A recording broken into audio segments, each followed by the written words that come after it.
मित्रों नमस्कार। आइए आरक्षण स्कैम के बारे में बात करते हैं। आरक्षण स्कैम मतलब आरक्षण एक घोटाला बनकर रह गया है। और घोटाला क्या होता है? घोटाला मतलब कानून का, प्रक्रिया का, व्यवस्था का अपने पक्ष में इस्तेमाल कर लेना ही स्कैम है।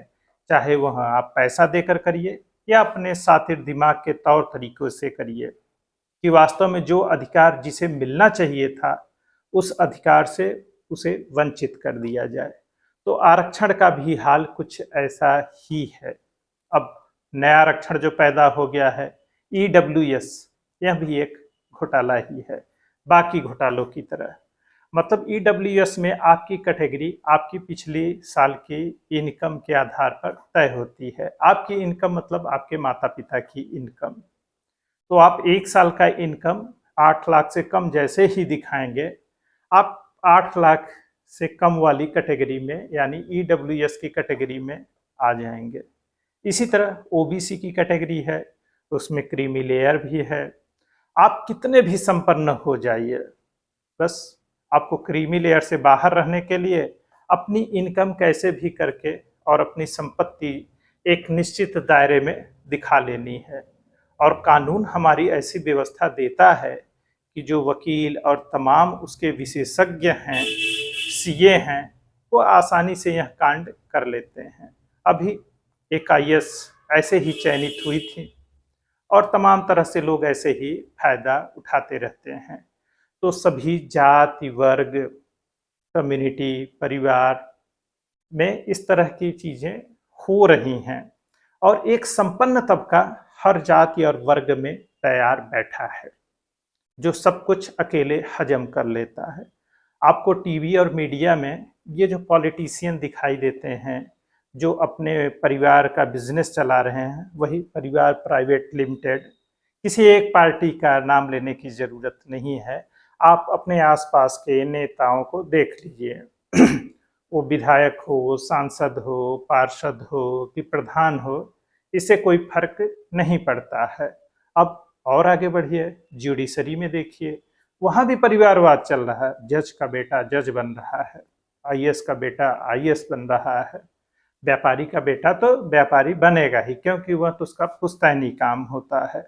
और व्यापारी ने अपनी दौलत कमाई है और अपनी संपत्ति अपनी संतानों के नाम करता है, जिसका कानूनी और विधिक अधिकार है, करना ही चाहिए। बाकी आप पुलिस प्रशासन और न्यायपालिका में भी परिवारवाद को देखिए।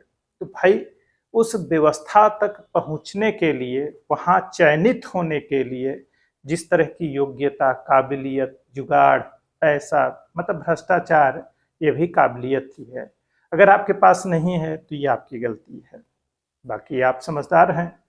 अगर सब लोगों से पैसा लिया जा रहा है तो आपके पैसे को कोई न ले, ऐसा तो कहा नहीं जा रहा है। आप भी जुगाड़ लगाइए, बहती गंगा में हाथ धो लीजिए। तो फिलहाल आरक्षण स्कैम पर आते हैं कि आरक्षण कैसे स्कैम बन जाता है। अब राजस्थान की एक जनजाति है जिसे आप अच्छी तरह से परिचित हैं। मध्य प्रदेश में वह जनजाति ओबीसी में आती है, मगर राजस्थान में एसटी कैटेगरी में आती है। और सिविल सर्विसेज, सरकारी सेवा में सबसे ज्यादा एसटी का प्रतिनिधित्व यही लोग करते हैं। अब व्यवस्था और आगे बढ़ती है, कुछ और जातियां हैं इसी तरह ओबीसी में। आप अपने प्रदेश में अपने आसपास के लोगों को देखिए, उनकी संपन्नता को देखिए और फिर आरक्षण के लाभ को देखिए। सवर्ण जातियों में भी जो संपन्न परिवार हैं वही उन जगहों तक पहुंचते हैं जो जुगाड़ लगा सकते हैं। बाकी कुछ 2-4 लोग अपनी मेहनत से भी सफल होते हैं। ऐसा नहीं है कि जो संपन्न लोग हैं उसमें मेहनती और काबिल लोग नहीं हैं, पर लेकिन एक थोड़ा सा सपोर्ट तो मायने रखता ही है। कोटा की कोचिंग हाई स्कूल से ही करा देनी है और एक डमी स्कूल में नाम लिखवा लेना और हाई स्कूल इंटर वहीं से कर लेना है, और साल के 5 लाख रुपए वो खर्च कर रहे हैं। भाई वो निवेश कर रहे हैं तो उनका बच्चा तो चयनित होगा ही।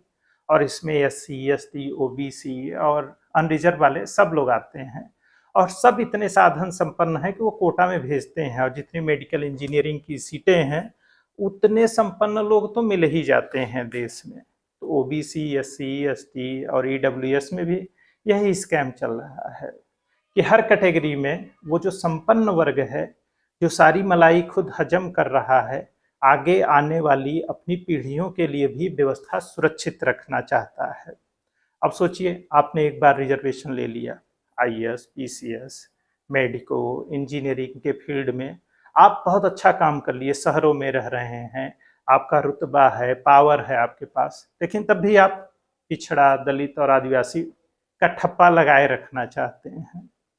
अब आप कहेंगे कि समाज में आपको जगह नहीं मिल रही है। सही बात है, ये विक्टिम कार्ड तो चलता रहेगा। और सोशल नेटवर्क, एक्स, यूट्यूब और तमाम जो प्रिंट मीडिया है, इस पे नरेटिव चलाने वाले लोग सोचिए कौन लोग हैं। यही लोग हैं जो मलाई पूरी खा रहे हैं और दूसरे को कुछ देना भी नहीं चाहते, मतलब एक चम्मच मलाई भी किसी और को नहीं देना चाहते हैं। तो जो समाज का सर्वाधिक वंचित समूह है, जो गांव में रहता है और बहुत बुरे हालात में है, खासतौर पे एससी एसटी का जो वर्ग है, इसके तो और बुरे हालात हैं, तो वह क्या उन संसाधनों तक पहुंच सकता है? एससी एसटी का एक जो संपन्न तबका है, क्या उनको कुछ लेने देगा? इसी तरह ओबीसी में और सामान्य जातियों में भी जो अनरिजर्व में आते हैं, वही ईडब्ल्यूएस का भी सर्टिफिकेट बनवा रहा है।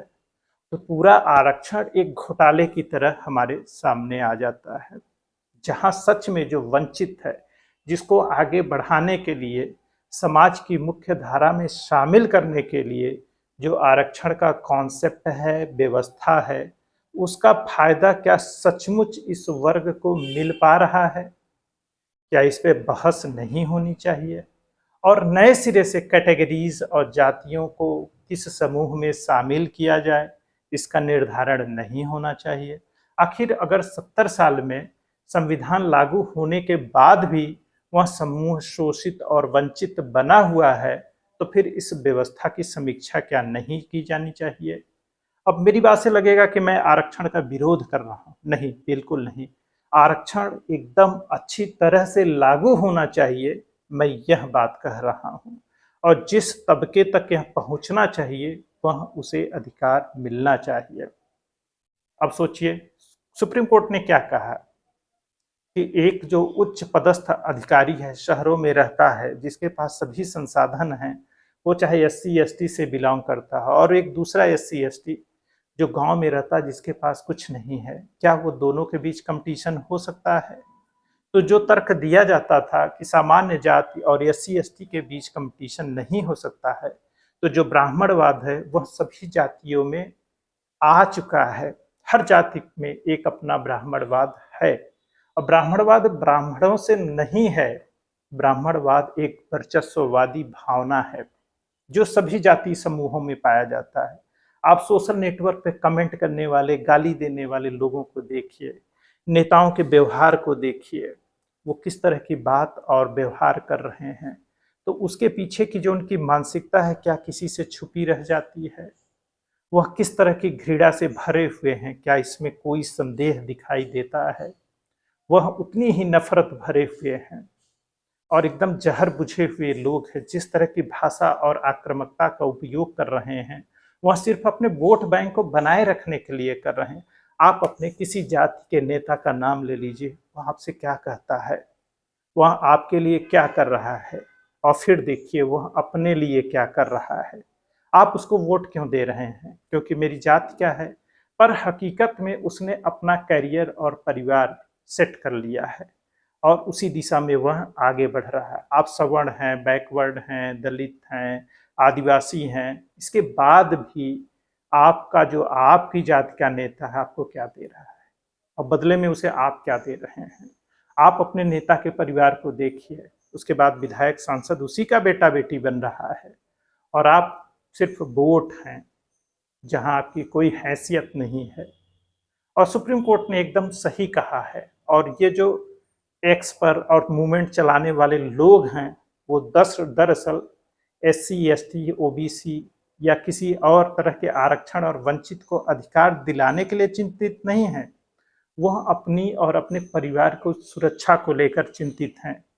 क्योंकि वो अफसर हैं, वो प्रोफेसर हैं, उनके आने वाली पीढ़ियां, उनके बच्चे, अगर यह लाभ उनको नहीं मिलेगा तो शायद चयनित न हो पाए, इस बात की उन्हें आशंका है।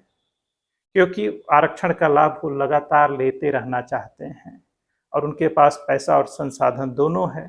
ऐसे में वो सारे कांड करने में सक्षम है और आम आदमी जिसे जो हक मिलना चाहिए वह दूर हो जाएगा।